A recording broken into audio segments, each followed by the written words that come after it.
I'd now like to speak out of order in order to welcome our two new committee members, Congresswoman Katie Porter of California and Congresswoman Deborah Haaland of New Mexico.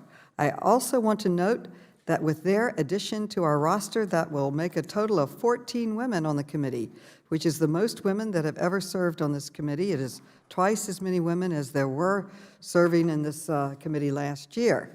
The first women who served on our predecessor committee are three women who served on government operations back in the 83rd Congress, which is in 1949 and 1950s.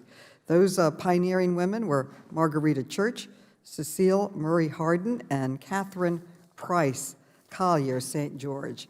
And I would now like to introduce our two newest colleagues to join this proud and growing female COR contingent. Congresswoman Katie Porter represents Orange County, California's 45th District.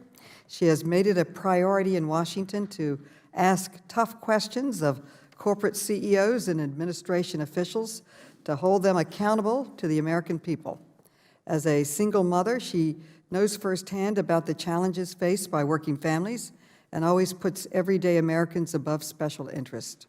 Before coming to Congress, she spent nearly 2 decades taking on special interests that dominate American politics, including as California's independent watchdog against the banks and as a consumer finance expert who helped Congress pass protections from abusive credit card fees in 2009.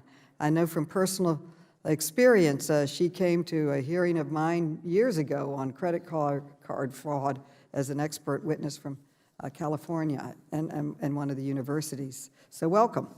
Congresswoman Deb Haaland serves New Mexico's 1st Congressional District with Albuquerque as its core. She is a 35th generation New Mexican, a single mom, and an organizer.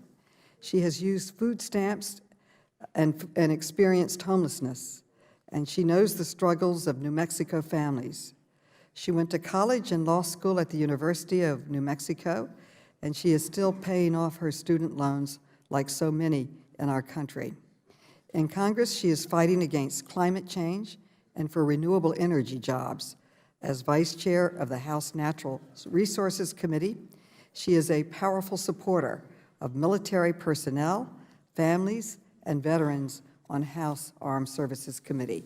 And she continues to advocate for dignity, respect, and equality for all. She serves as a vice chair of the Democratic Women's Caucus, co-chair of the Native American Caucus, and vice chair of the Majority Leaders Task Force on Poverty and Opportunity, where she serves as the vice chair on families, children living in poverty.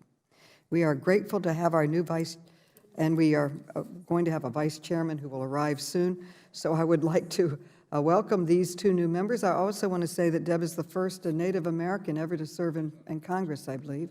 And so we have a series of firsts and new energy on the committee. Welcome.